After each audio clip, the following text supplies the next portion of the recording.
Olá pessoal, mais um vídeo no canal, vídeo com informações importantes. Temos atualizações sobre a proposta do Rennes da França ao Flamengo para contratar o zagueiro Fabrício Bruno. E o Flamengo respondeu ao time francês. Qual foi a resposta?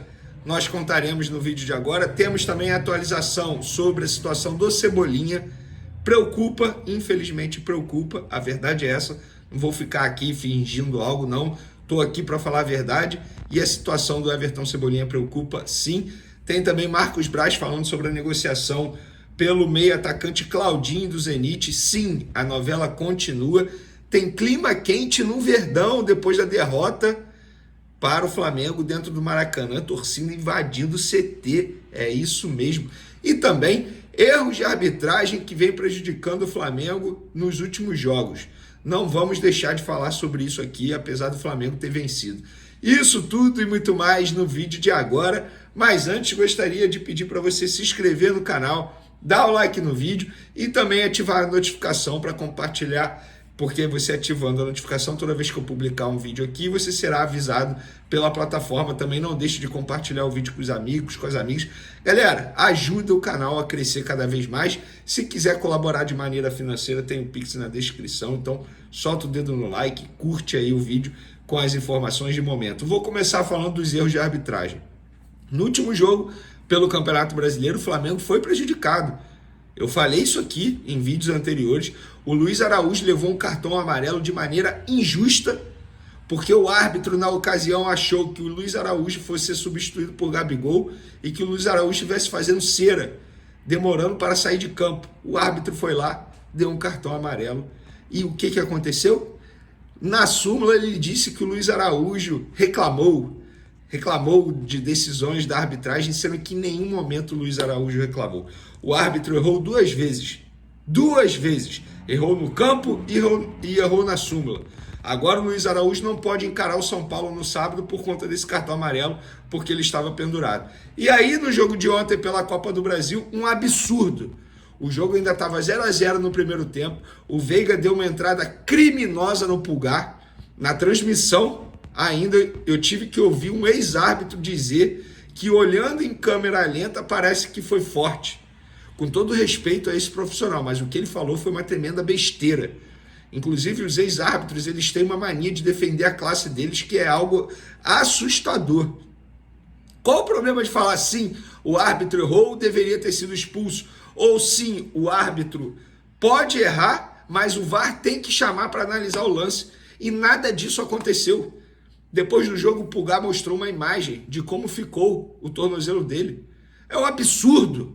É um absurdo. O Flamengo foi prejudicado. Não é porque venceu que nós não vamos falar sobre isso. Venceu por 2-0, mas poderia ter sido mais se o Veiga não tivesse em campo.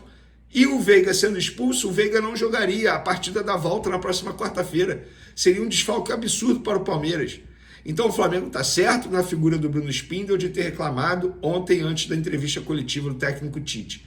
O Flamengo vem sendo prejudicado sim pela arbitragem. Um absurdo o que fizeram ontem.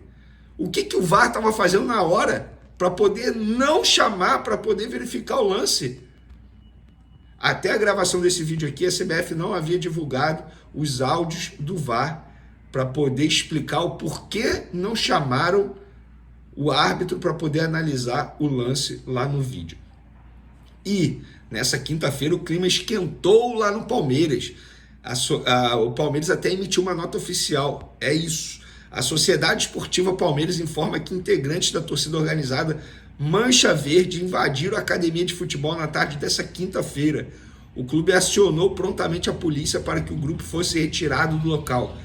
Antes de deixar o centro de treinamento, líderes da uniformizada, entre eles o presidente Jorge Luiz, fizeram diversas ameaças, prometendo novas invasões e atos de vandalismo, além de perseguir atletas fora do ambiente de trabalho. O Palmeiras não tolera qualquer tipo de conduta criminosa e tomará todas as providências cabíveis para que os responsáveis por esta ação ilegal e sem propósito sejam identificados e punidos. Eu vou ser bem sincero, acho exagero o que fizeram, óbvio, os torcedores, não a diretoria do Palmeiras. Acho exagero. O Palmeiras vive um péssimo momento, vem de muitas derrotas, Mas invadir CT, fazer ameaça para jogador, exagerado. Mas isso aí é um problema deles. Lembrando que Palmeiras volta a ser adversário do Flamengo na próxima quarta-feira pela Copa do Brasil e no outro domingo, dia 11, inclusive Dia dos Pais, Flamengo e Palmeiras no Maracanã pelo Campeonato Brasileiro. Vamos falar agora de mercado da bola, galera. Temos novidades. É o seguinte, Marcos Braz falou ontem na Zona Mista sobre a negociação para o Claudinho. Olha o que ele falou, abre aspas para o VP de futebol do Flamengo. A negociação continua complicada, mas o jogador e seus empresários estão lá, na Rússia, obviamente. Temos falado sistematicamente com eles, são quase 6 horas de fuso, mas isso não atrapalha. Vamos ficar até o final, até enquanto acharmos que seja pertinente. Vamos ficar com a proposta em cima, tanto para o jogador quanto para o clube, para que sejamos justos com o esforço que está fazendo lá. Quando ele fala esse esforço que está fazendo lá, é o que a gente vem falando aqui. O jogador, a todo momento, vem pedindo para o Zenit para se transferir, para que seja vendido, para voltar ao futebol brasileiro. E o Zenit tenta a todo momento uma renovação de contrato porque quer ficar com o jogador. Os russos são duros na queda. Hoje eu estava até cortando o cabelo, o barbeiro até brincou comigo falando: Veneno nunca erra, só errou na situação do Claudinho. Na situação do Claudinho eu não errei. Eu só dei a falta de sorte dos russos terem voltado atrás. Tanto é que eu mostrei para vocês aqui que até a arte de divulgação do anúncio da chegada do Claudinho foi preparado pelo Flamengo, vídeo pronto. Mas aí os russos, em cima da hora, recuaram, desistiram e falaram: não vamos mais vender. E agora está nesse impasse aí, mas o jogador está fazendo esforços, os empresários também estão fazendo esses esforços para poder conseguir a transferência para o Flamengo. É uma negociação extremamente difícil porque isso não é demagogia. O Zenit tem muito dinheiro, é um clube milionário. Eles não estão nem aí para nada em relação a dinheiro. O jogador vai ficar triste. Tá bom, fica triste aí, ganhando seu bom salário, jogando futebol russo aqui, porque se a gente não quiser vender, a gente não vai vender. E fica nesse impasse. Outra informação de mercado da bola, ontem a gente trouxe a informação que o Fabrício Bruno, o Rennes da França, fez proposta ao Fabrício Bruno, uma proposta longa de 4 anos de contrato, um bom salário, e também o Rennes fez uma proposta ao Flamengo. E aí o Flamengo respondeu nessa quinta-feira e recusou a proposta. Para quem não sabe, a proposta do clube francês ao Flamengo para contratar o Fabrício Bruno foi de 14 milhões de euros, 85 milhões de reais, sendo 12 milhões e meio de euros de maneira fixa, ou seja, certo que o Flamengo ia receber, mais 1,5 milhão de euros em metas, ou seja, número de jogos que o jogador disputasse, e aí totalizaria 14 milhões de euros, isso por 90% dos direitos econômicos, ou seja, o Flamengo ainda manteria 10% do atleta. Mas o Flamengo recusou e não fez nenhuma contraproposta, porque entende que o jogador é uma peça super importante para a disputa dos títulos dessa temporada. Eu acho que o Rennes vai aumentar essa proposta para o Flamengo. Isso é achismo, não é informação. Acredito eu que os empresários estão fazendo de tudo para poder trazer essa proposta para o Flamengo e que o Flamengo venda o jogador. Lembrando, o Flamengo havia aceitado a proposta do West Ham para vender o Fabrício Bruno, mas aí foi o Fabrício Bruno que não quis.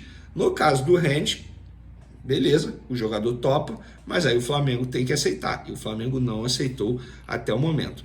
Eu vou ser bem sincero, eu não acho nenhum absurdo o Flamengo recusar essa proposta, muito pelo contrário.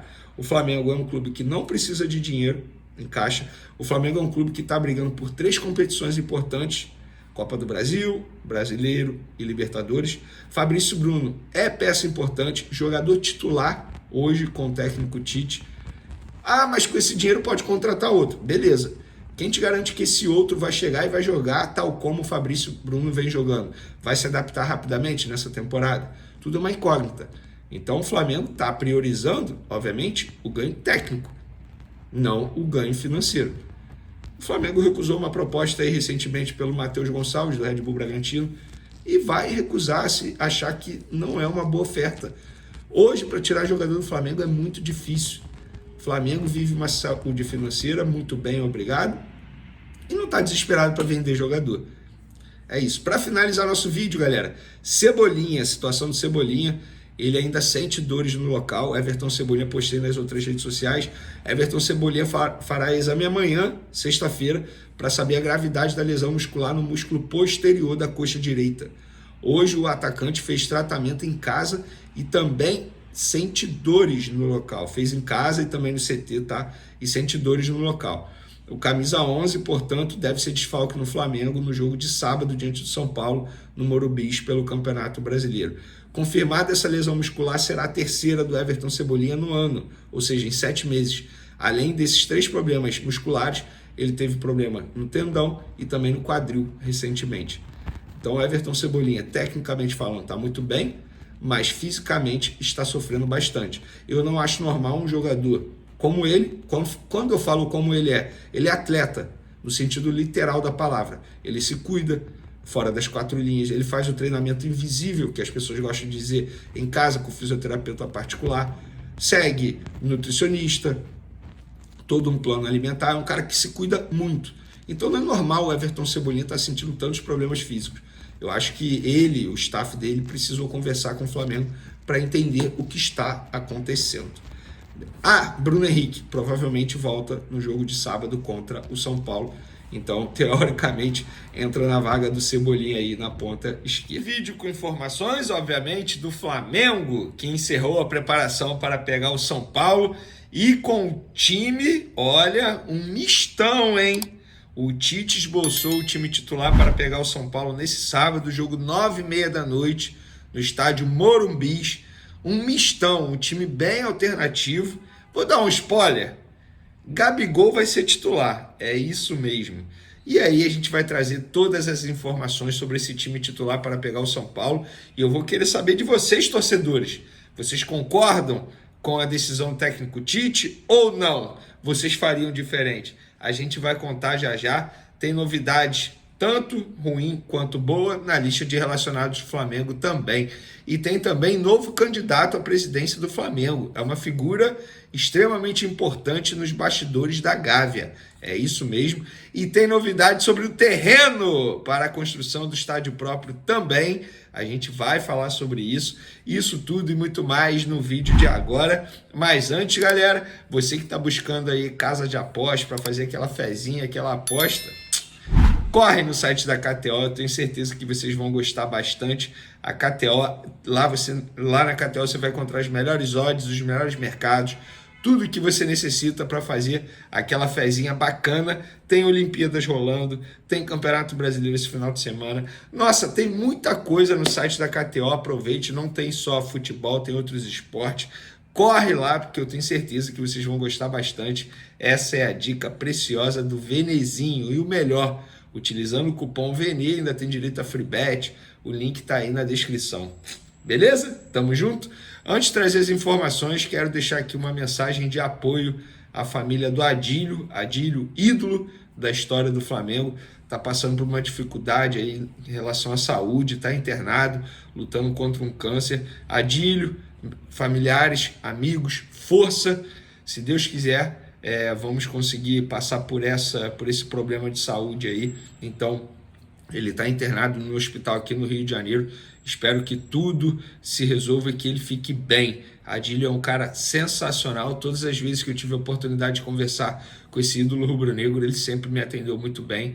Inclusive, é um cara que, nossa, quando eu estava começando no jornalismo, eu fiz uma entrevista com ele, fiquei muito emocionado na ocasião. Enfim, força ao Adílio e aos familiares e amigos também. Falando rapidamente de política, Valim Vasconcelos, que foi VP, inclusive, de finanças na gestão do Rodolfo Landim, também participou da gestão do Eduardo Bandeira de Mello. Ele lançou oficialmente candidatura para presidente do Flamengo na eleição desse ano. E ele disse o seguinte: durante este semestre conversei com os candidatos e seus apoiadores em diversas oportunidades. E o que vejo é que nenhum deles possui ainda o elenco de propostas organizado, concatenado e detalhado. Longe disso. Como o prazo para a inscrição das chapas está se aproximando e atendendo a inúmeros pedidos de associados desconfortáveis com as atuais alternativas, decidi anunciar minha candidatura à presidência do Clube de Regatas do Flamengo. Faço isso com muito orgulho de quem sempre lutou e votou nos conselhos pelo melhor interesse para o nosso Flamengo. Então agora o Flamengo tem, vamos lá, Rodrigo Duz, candidato da situação, que ele vai ter o apoio aí do Rodolfo Landim, obviamente. Tem o BAP, considerado o principal candidato da oposição, Maurício Gomes de Matos, e agora o Valim Vasconcelos também. Pois é, esses são os candidatos, pelo menos até o momento. E uma ação dessa atual gestão que eu considero muito boa, independentemente se foi por interesse político, eu não quero saber disso. Eu, como torcedor do Flamengo, eu sempre sonhei isso, sempre. Eu tive 2 sonhos como torcedor do Flamengo. Eu consegui realizar, que foi ver o Flamengo campeão da Libertadores, porque o Cabanhas me fez chorar muito de tristeza aquele dia no Maracanã. Não o Cabanhas, né? O Cabanhas fez o que tinha que ser feito. Na verdade, os jogadores do Flamengo com muita falta de vergonha na cara na ocasião. E o outro era ver o Flamengo ter um estádio próprio, para chamar de seu. Porque foi algo que os rivais sempre me zoaram, na época de escola, infância, resenha. Sempre falavam que o Flamengo não tinha estádio para jogar. E o Flamengo está muito próximo. E hoje o Flamengo anunciou nas redes sociais o pagamento, fez o Pix para a compra do terreno que conseguiu lá no gasômetro para a construção do estádio próprio. E o Flamengo disse o seguinte: o Clube de Regatas do Flamengo informa que, nos termos do edital, após a publicação do resultado final que declarou o clube vencedor do leilão, realizou o pagamento do valor total de R$ 138.195.000 ao município do Rio de Janeiro. O município do Rio de Janeiro já providenciou o depósito em juízo nos autos do processo de desapropriação. É isso, galera. Eu fico arrepiado novamente. Isso é um sonho que está sendo realizado. Um sonho. Eu espero, na paz do Senhor, estar vivo lá em 2029, ano previsto, para a inauguração, para poder ver isso de perto. E quem espera estar no Flamengo também é a Arrascaeta, sabe por quê? Porque ele deu uma entrevista à Flá TV e ele foi questionado sobre estar no Flamengo em 2029, ano, inclusive, que ele pode completar 10 anos vestindo a camisa do Flamengo, e a ideia é o lançamento do estádio no dia do aniversário do Flamengo em 2029. E ele disse o seguinte: estou em uma etapa totalmente feliz da minha vida com minha família aqui no Rio de Janeiro. A gente pensa, se Deus quiser, ter nossos filhos aqui. Então, ele dizendo que espera continuar no Rio de Janeiro. Eu não quero ver o Arrascaeta fora do Flamengo, a verdade é essa. Por mim, o Arrascaeta se aposenta no Flamengo. Mas a gente sabe que não tem como prever o futuro, não tem como controlar isso tudo. Então, enfim, fica aí a informação. Outra informação também, a gente trouxe no último vídeo que o Flamengo recusou uma proposta do Rennes. E fica um recado muito claro ao mercado. Não vai ser fácil tirar jogador do Flamengo. O Flamengo recusou 14 milhões de euros por um jogador de 28 anos do setor defensivo. Poucos clubes receberiam uma proposta como essa, de 14 milhões de euros, por um jogador zagueiro de 28 anos, que teve apenas uma passagem pela seleção brasileira. O Flamengo não só recebeu, como recusou. E o Flamengo vem colecionando propostas e recusando. Vamos lá. Rennes, pelo Fabrício Bruno, 14 milhões de euros. Bauerfeld, por Wesley, 12 milhões de euros. Red Bull Bragantino, recentemente, Matheus Gonçalves, 6 milhões de euros por 70% do jogador. O Flamengo está dando recado ao mercado. Quer tirar jogador daqui? Vem pesado, mas vem com algo que seja irrecusável. Porque se não for irrecusável, nós não vamos fazer. Vender, por que o Flamengo, um mês atrás, aceitou vender o Fabrício Bruno para o West Ham e agora não aceita? Simples. Se fosse um mês atrás, o Flamengo teria tempo de correr atrás de uma reposição. Se vende o Fabrício Bruno hoje, o Flamengo vai ficar na zaga. Léo Ortiz, Léo Pereira e Davi Luiz. Sejamos francos, 3 ótimos jogadores. Mas se um tiver um problema sério de contusão, faz o quê? Vai ficar dependendo de jogador da categoria de base, botando essa pressão em cima de jovens jogadores? É claro que não. O Flamengo está certo em não vender o Fabrício Bruno. O Flamengo não precisa de dinheiro. Fazer uma analogia rápida. Você aí tem, sei lá, o seu carro custa 50 mil, beleza?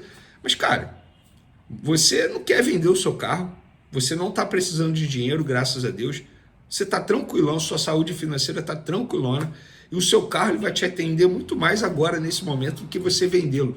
Mesmo se vier uma pessoa e oferecer 70 mil reais nele, você vai pensar assim, pô, não vou vender. Esse carro está me atendendo, não preciso de dinheiro. Se eu vender agora, eu vou ter o trabalho de correr atrás de um outro. Será que esse outro vai me atender da maneira que está me atendendo aqui? Esse? Então, é basicamente assim que funciona hoje o momento do Flamengo no ponto de vista financeiro em relação à venda de jogadores. Sobre o jogo contra o São Paulo nesse sábado, jogo 9h30 da noite. Ai, meu Deus, que horário péssimo para quem trabalha com isso, porque eu trabalho pós-jogo. O jogo vai acabar 11h30, imagina a hora que eu vou conseguir dormir. Mas vamos encarar o problema. Como dizem por aí, criança reclama e adulto resolve o problema, então vamos encarar o problema. Everton Cebolinha, apuração minha, sofreu uma pequena contratura muscular na coxa direita e ainda não tem presença garantida no jogo de quarta contra o Palmeiras pela partida da volta das oitavas de final da Copa do Brasil. Tudo vai depender do processo de recuperação durante esse período. Então, contra o São Paulo, ele está fora.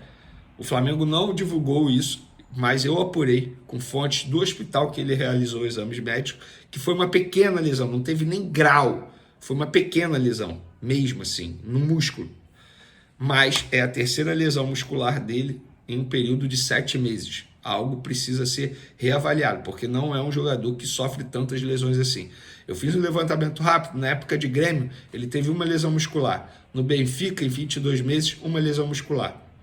Então, algo precisa mudar, porque não está dando certo aí. De La Cruz, o Flamengo divulgou que relatou dores no joelho direito devido a um trauma direto ali no joelho e também não foi relacionado para pegar o São Paulo nesse sábado. A boa notícia é o Lohan retornando à lista de relacionados, ele está de volta. O Tite chamou esse jogador novamente para ser relacionado diante de tantas ausências. E, segundo apuramos, o Tite esboçou o Flamengo da seguinte maneira para pegar o São Paulo nesse sábado. Rossi no gol, Wesley na lateral direita, Davi Luiz, Léo Pereira e Vinha na lateral esquerda, Alan e Léo Ortiz, os dois volantes, Matheus Gonçalves na vaga do Arrascaeta, Bruno Henrique retornando, depois de um longo período por conta de um problema no tornozelo, longo período como desfalque, ele retorna e já retorna no time titular. Bruno Henrique na ponta esquerda, Gabigol na ponta direita e Carlinhos na vaga do Pedro. Lembrando que Pedro está suspenso e Luiz Araújo também está suspenso. Eu arriscaria dizer que se o Luiz Araújo tivesse à disposição, ele seria titular, o Gabigol não seria, o Carlinhos seria o substituto do atacante Pedro. Mas a gente nunca vai saber isso é apenas a minha opinião. Então esse é o provável time do Flamengo para pegar o São Paulo, recheado de reservas, mas reservas que sabem jogar muita bola. Bruno Henrique, Gabigol, Carlinhos tem dado conta do recado, Léo Ortiz de volante tem dado conta do recado, a zaga, Léo Pereira, Davi Luiz, Rossi, bom goleiro, o Wesley na lateral direita tem dado conta do recado, Vinha na lateral esquerda. Gente, com todo respeito, esse time tem condições, mesmo que o São Paulo coloque o time inteiro de titular. Tem condições de vencer lá no Morumbi? Sim. Eu não sei o time do São Paulo, até a gravação desse vídeo aqui, os colegas que acompanham o dia a dia do São Paulo não soltaram nada. Lembrando que o São Paulo também tem jogo importante pela Copa do Brasil no meio de semana, embora tenha vencido no jogo de ida do Goiás por 2-0. Então, a ver, mesmo que coloque o time titular, esse time do Flamengo tem condições sim de bater de frente com o São Paulo. Vocês concordam com a decisão do Tite em poupar, botar time alternativo ou não? Botaria o time inteiro titular. Em uma reunião com o grupo da Advocacia Rubro-Negra, nesta sexta-feira, realizada em uma churrascaria na zona sul do Rio de Janeiro, o presidente do Flamengo, Rodolfo Landim, foi questionado sobre a renovação do contrato de Gabigol. Landim fez uma declaração detalhada, destacando a importância do jogador para o clube, mas apontou fatores que o levaram a não estender o contrato por mais 5 anos. Landim explicou que sua decisão como gestor deve ser baseada na perspectiva futura e não apenas na gratidão pelo passado do jogador. Durante sua explicação, Landim lembrou que Gabigol chegou ao Flamengo por empréstimo e depois assinou um contrato de 5 anos. No entanto, na fase final das negociações de renovação, o desempenho do jogador não era o mesmo dos anos anteriores, o que influenciou a decisão de não aceitar os termos propostos. Landim enfatizou que a queda de rendimento de Gabigol em 2023 foi significativa e que o atacante desejava um contrato de 5 anos, o que o clube não estava disposto a oferecer dadas as circunstâncias. Landim reconheceu a insatisfação da torcida pela falta de renovação do contrato de Gabigol, mas destacou que, como administrador, precisa tomar decisões racionais, mesmo que isso gere um desgaste muito grande. Ele afirmou que sua responsabilidade é com as finanças do clube, e que decisões não podem ser baseadas em gratidão. O presidente recebeu aplausos dos presentes ao afirmar que não está na posição para tomar decisões baseadas em gratidão por qualquer jogador. Além disso, Landim afirmou que seu papel é avaliar se outros jogadores do elenco podem merecer a mesma valorização que Gabigol pede. Ele ressaltou que, se tiver que pagar um valor alto ao atacante, deve considerar-se a outros atletas com potencial de desempenho superior. Mesmo com essas considerações, Landim afirmou em entrevista ao Charla Podcast que deseja a permanência de Gabigol no Flamengo. O clube fez uma proposta que considera seu limite máximo, e ele espera que o jogador entenda a posição do Flamengo e deseje continuar no clube, em razão de sua ligação com a torcida.